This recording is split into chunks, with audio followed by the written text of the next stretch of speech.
Josh Giddey goes down, but the Chicago Bulls still get a win powered by their bench over the Toronto Raptors. We're going to talk about it all and more on today's Locked On Bulls.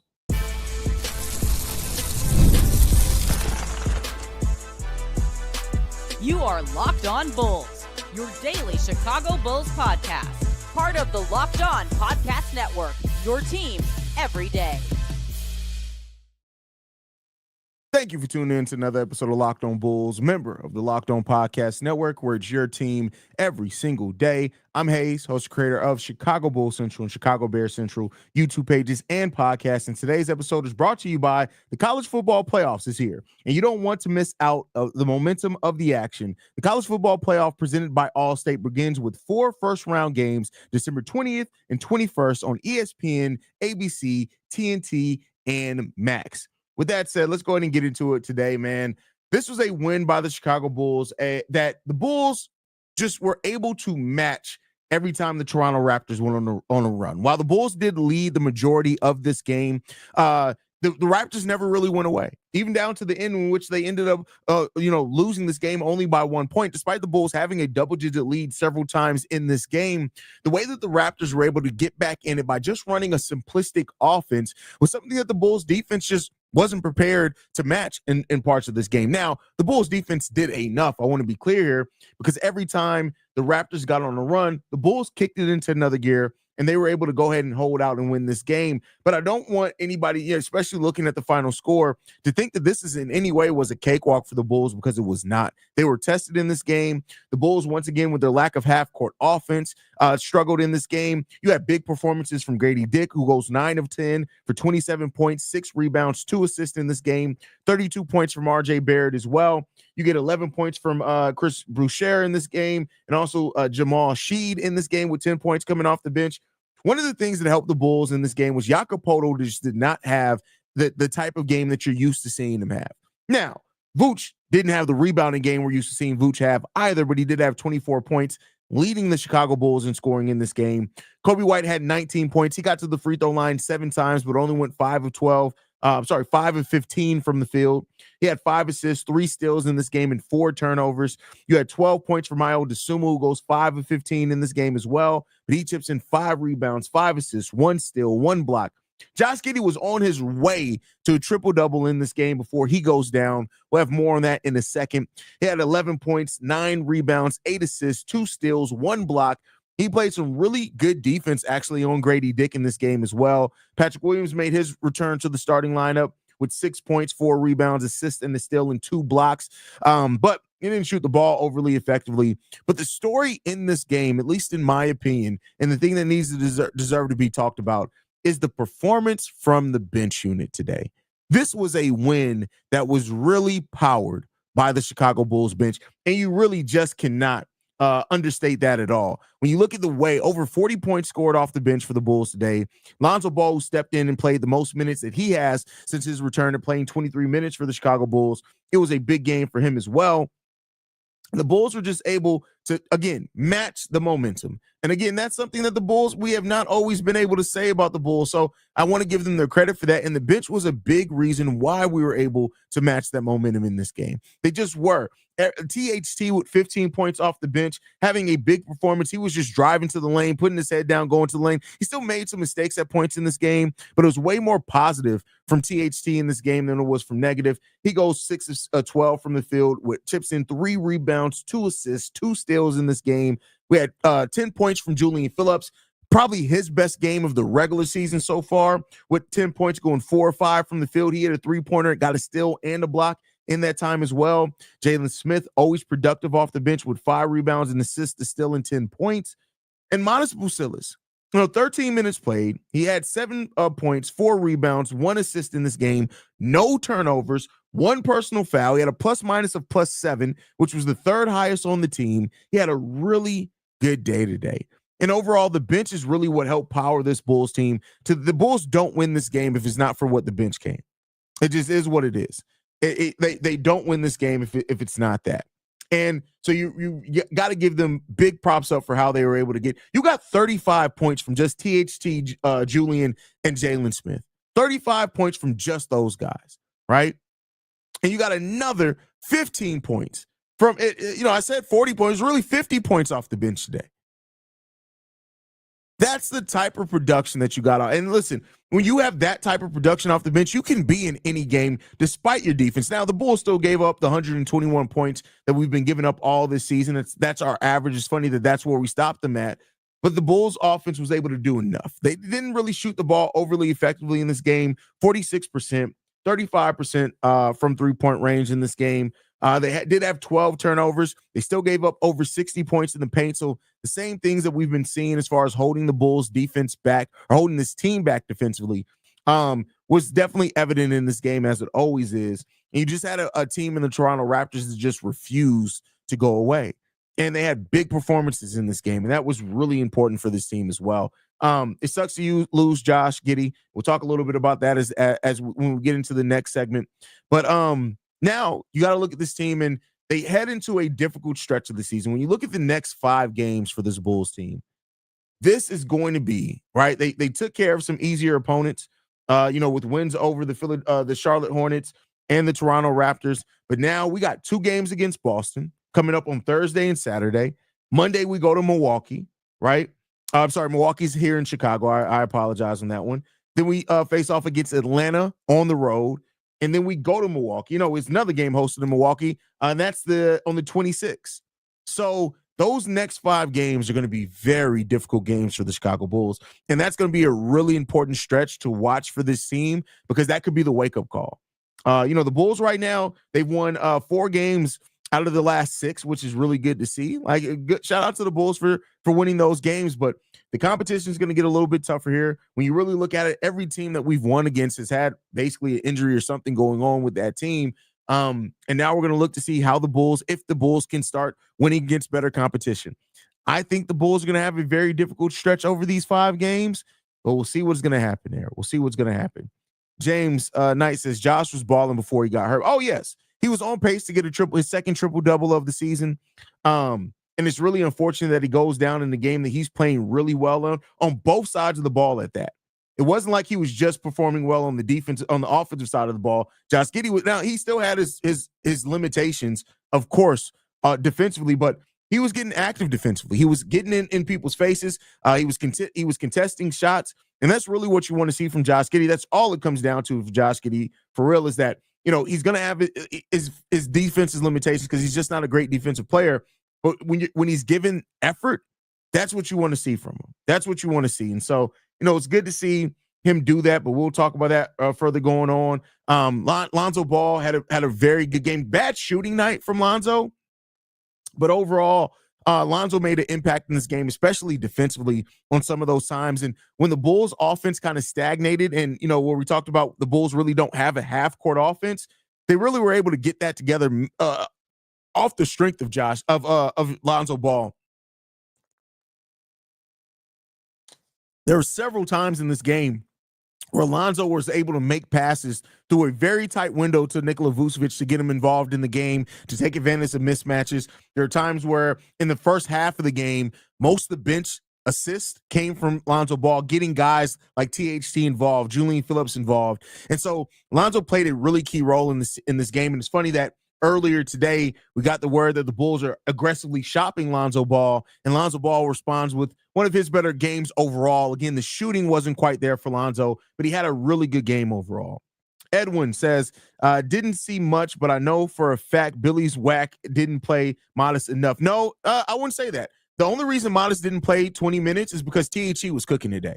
And he had it going on both sides of the ball. And that's where Modest is. Modest is not going to be a player that consistently just gets 20 minutes every night. It depends on matchups. It depends on who's else playing well off the bench. But Billy Donovan played Modest really good. He played Modest at the right times. He played Modest consistently. And that's really where Modest wants to hover. It's going to consistently hover around the 15-minute mark is where you're going to see Modest at a lot of times.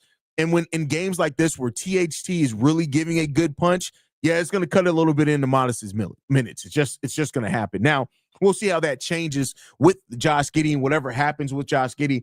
Look, there doesn't seem like there's been any kind of update yet on that ankle injury, but we'll get into that here in a second. But overall, it's good to see the Chicago Bulls get a victory. Again, another take care of business victory, because that's what this is. This was a victory in which the Bulls just took care of the business in front of them, and they haven't always been able to say that. So, good things there from the Bulls. And we're going to talk about more on Josh Giddey's injury, but first, we got to get some message from one of our sponsors, and that's FanDuel. All right, y'all, get ready to tackle the NFL action with FanDuel, America's #1 sportsbook. Because right now, new customers can bet $5 and get $150 in bonus bets if you win. The FanDuel Sportsbook app gives you everything you need to place live bets on the NFL all in one place. So when you get a hunch in the middle of a game, you can check out the latest stats, view live play-by-play, and so much more on the same page where you place your bets. I've been telling you guys how much of a leg up this is FanDuel is giving you. On the same exact page where you place your bets, you can get all the information that you need to make an informed bet. And for people who are trying to get in their quick bets, right, when you have an idea, when you get a hunch in the middle of the day and you want to place that bet, or in the middle of a game, FanDuel allows you to go to their site and get everything you need to make that informed bet. You just got to visit FanDuel.com to join today. You get started with $150 in bonus bets if you win your first $5 bet. That's FanDuel.com. Never waste a hunch and make every moment more with FanDuel, official sportsbook partner of the NFL. Or Locked on Bulls coming up next. All right, my Bulls fans. So I stated it in the first segment. Josh Giddey went down with injury sometime in the third quarter in this game. He did not play in the fourth quarter. And this is something that it's unfortunate, right? Especially in the game where Josh Giddey was playing really good in, right? He was playing really good in this game, scoring solidly well, playing, like I said, getting active on the defensive side of the ball, passing the ball well, on pace to get a triple-double. And the way that the Bulls were able to overcome that is really Lonzo Ball playing more minutes. Lonzo Ball played more, and it's just unfortunate to see a player like Josh Giddey go down at a time like this. When you look at his impact on the game overall today, right? I want to bring this up. When Josh Giddey was playing today, the Bulls had a positive plus-minus of +12. We had a positive net rating of 19.6 in that time, an offensive rating of 119.6, and a defensive rating of 100. We had a pace of 111 as well, and a 76% assist ratio. And so the Bulls were playing really good in Josh Giddey's minutes today. Really good. And that's not to say, overall, when you flip this, I'm not saying this is all on Josh Giddey, but it just points to the impact. In time where Josh Giddey was not on the court today, the Bulls got outscored by 11 points. We had a negative point differential of 11. We had a net rating of negative 18.7. Our offensive rating took a dip to 105, and our defensive rating went up. Keep in mind, going up is bad for defensive rating of 124.5. Also, our assist ratio stayed about the same, but that's because Lonzo and Coby and Ayo were all passing the ball pretty well at times in this game. But this is just one game. I'm not saying that this is every game for Josh Giddey, but it's just, it shows how the Bulls had to kind of change the way that they played once Giddey went down. Now, if Josh Giddey is, and it's still an if because we don't know exactly what's going to happen yet, but if Josh Giddey is going to miss any type of time for the Chicago Bulls, the Bulls have enough guards to weather the storm, right? So it's not like they don't have guards. Yes, Zach LaVine missed this game as well, but it does not seem like anything that's going to be lingering on for Zach LaVine. But with Coby White and the slump that he's in, with Ayo Dosunmu and how good he's played over 10 games, if Josh Giddey is going to miss some time, we're probably going to go back to the Coby White, Ayo Dosunmu backcourt. And it'll be interesting to see if Ayo can find his rhythm again, if that happens. And if that does, that's going to give some interesting data for AK and Eversley to look at, because Coby is in such a bad slump right now. And we talked about it before, how much the way that he scores has to change, right? Coby went from about 50% of his offense coming from the mid-range and driving to the basket to now 62% of his offense is coming on three-point shots. And that is a big change for how you get your shots, as well as last season, about 40% of Coby's shots were assisted, whereas this year, almost 60% of them are assisted. So you've really taken the ball out of his hands, and he's not creating for himself anymore. So, and again, that's not to blame all of his slump on that, but it will be interesting to see now going back if it happens, because Josh Giddey could be cleared. He could be ready to go Thursday against Boston, and this is all for naught. But if we do have Josh Giddey out for an extended period of time, I'm going to be watching closely to see how that backcourt of Ayo Dosunmu and Coby White play together, and if Coby gets more back towards what he was last season with more freedom, kind of more playing to his strengths and things like that. I compared it over on Chicago Bulls Central to this. As of right now, and I'm not saying that this can't change, and I'm not blaming either player per se, but as of right now, we're seeing Josh Giddey and Coby White be just like DeMar and Nikola Vucevic, meaning that DeMar took away from how Vuce got his offense. And it's something that I've been pointing out literally since that first season started, right? It forced Nikola Vucevic to become more of a three-point shooter, mainly because he likes to start his offense in the same area that DeMar DeRozan did. It's different with Coby White, because I won't say that they necessarily start their offense in the same way, but Coby was a guy that got into rhythm because he was able to be ball dominant. And so now that you've taken the ball more out of his hands, it's forced him to become more of a spot-up shooter, more of a catch-and-shoot guy, and he's not necessarily finding his rhythm the same way. And so the Bulls need to learn from that mistake. Whatever learning from that looks like, whatever you need to adjust from that, they wasted basically 2+ years of Nikola Vucevic. Right, him being the thing that everybody blamed the Chicago Bulls losses on there for a while, the player that looked like he didn't fit in, all that type of stuff, because they tried to fit in two players that just could not play together. And all the data was there, right? And it's very smaller sample size so far, but if Coby White does get back to playing more like what we saw last year without Josh Giddey on the court, it'd be interesting to see if the Bulls ignore data once again to try to inform them of what's going on here. So we'll see what happens. We'll see what's happening. We'll see what happens there. And it'll be something that really needs to see what's going to happen there, how it's going to develop. And in that time, like, the Bulls got to look, you cannot keep looking at data and what it's telling you and completely ignore it. And that's what the Bulls did for the last 3 years. They completely ignored it. And that's something that they have to look at. Bro, what's up with Coby's shooting slump? Kid's new name is Can't Get Right. I just laid it out. It's really how he's now getting his offense. I think that's a big part in it, a very big part in it. I really believe that a competitive rebuild, that's where it's going. And that's probably and I'm not mad at a competitive rebuild, right? I call that more of a retooling than a rebuild, but I'm not mad at that, right? But you got to do it in the right way. You got to build in the right way, right? Ayo even shot horrific tonight. I know it was good. I worked tonight and missed the abysmal. It was Ayo didn't shoot abysmal. That's just not correct. He didn't shoot abysmal. I know 5 of 15 is not the greatest percentage, but when you look at how he took some of those shots, they weren't in rhythm. But he had a great defensive impact today, and he got players involved and gave a lot of heart today. Trade Zoe, give Giddey what he wants in the offseason, or he gets snapped up as a restricted free agent. But that's not how it's going to work, because it's a restricted free agency. The Bulls can match anything that Josh Giddey gets. And you don't give any player what they want. I'm sorry. Josh Giddey's not at the level of player that gets whatever he wants. It's just, he's not that. So, and that's even if he actually is commanding the $30 million. But Giddey is not the type of player. He's not at the position right now that you say, give Giddey whatever he wants. That's just not where he's at. And I like Josh Giddey, but that's just not where he's at. Julian and Modest have shown that they will be future pieces for this. Oh, facts. Like, Modest is no question about it. Julian can absolutely be a future piece for this team. And I think sometimes it's harder. It's easy to forget that Julian Phillips is just in his second year, right? He's just in his second year, and he lost part of his first year due to injury. So, Julian Phillips he has a lot of upside as well on the team. And Julian Phillips very well could be another, when you look at it, kind of still in the second round. And I look at in the second round, like if you get a player that can be a solid rotational piece for a consistent rotational piece for you, that's almost a steal. That's almost a steal. So I think that looks at it as well, and you gotta really look at that.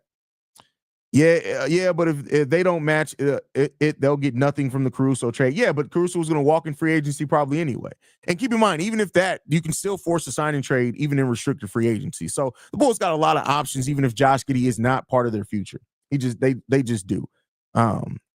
If Giddey misses games, it'll hurt the impact he has on the glass. Yeah, but the thing is that all of our guards are good rebounding guards. Kobe's a good rebounding guard. Ayo's a good rebounding guard. Lonzo's a good rebounding guard, right? So I think that we will be able to weather that impact on the glass, because all of our guards are really good rebounders for guards. And that's one of the benefits of this team. That's why one of the things that even with ever who's in there playing point guard at that time, we can keep some certain things up. We're getting in transition because we have really good rebounding guards from top to bottom in that rotation. Even Zach LaVine is a good rebounding guard. Is it just me, or does Julian give you DJJ vibes, but with more upside? Absolutely. Absolutely. Abso-freaking-lutely there. Let's talk Bulls. But all right, we're going to get into the next segment, which we're going to talk about how active will the Bulls actually be at the trade deadline. My answer may surprise some people, but first we got to get into messages from a few of our sponsors.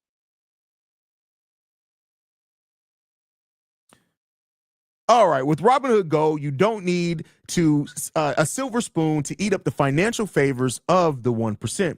Robinhood Gold allows others to get the rates and perks usually reserved for the high society. Now the resourceful individual with Robinhood Gold can earn the very liberal rate of 4.25% APY on uninvested cash and be rewarded with a handsome 3% retirement boost on IRA account contributions. Robinhood Gold provides the privileges of the high net worth for any net worth. These generous benefits are now available for only $5 a month. The new gold standard is here with Robinhood Gold. Sign up at robinhoodgold.com. Terms apply. For product-specific disclosures, visit robinhood.com/gold. Investing involves risks. Rates may change. Gold membership is offered by Robinhood Gold, LLC. We also got to get a message from another one of our sponsors, and that is Rocket Money.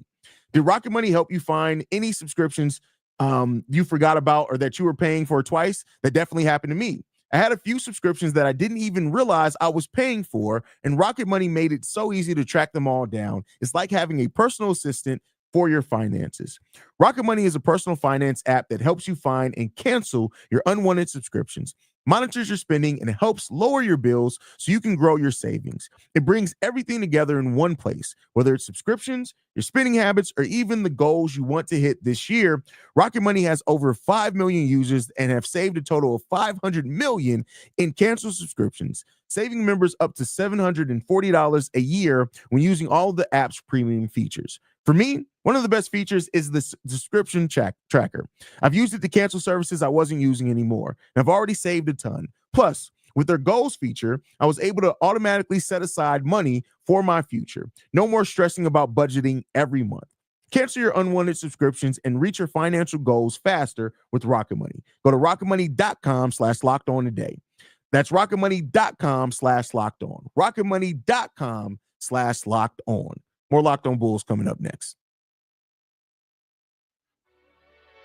All right, Bulls fans. Before we go today, it's been a lot made over the last weekend.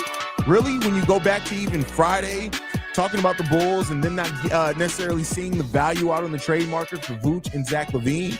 And so one of the questions that a lot of people have is that how active can we realistically expect the Chicago Bulls to be at this trade deadline? And here's the answer that I got for you guys. Despite Vooch being on the trade market, despite Zach LaVine being somebody that the Bulls want to move, despite hearing that Lonzo Ball, the Bulls are going to aggressively shop Lonzo Ball, despite the Torrey Craig being a veteran player that teams could want to be interested in.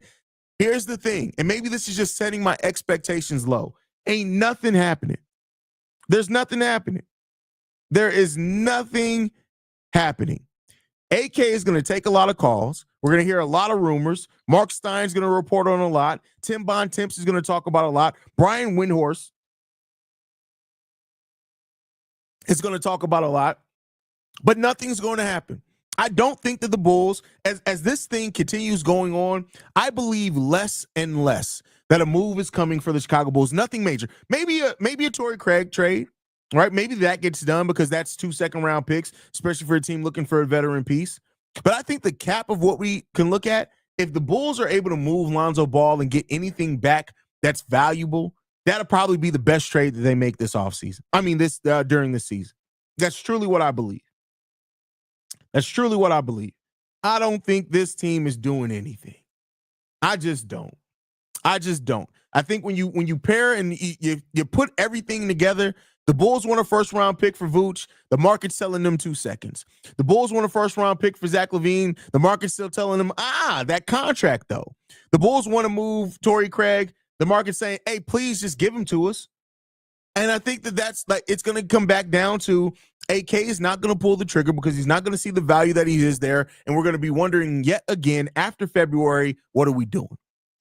I think that's what this is coming to. We're going to be looking at this still wondering what the hell are the Chicago Bulls doing and why for another year in a row we lack direction.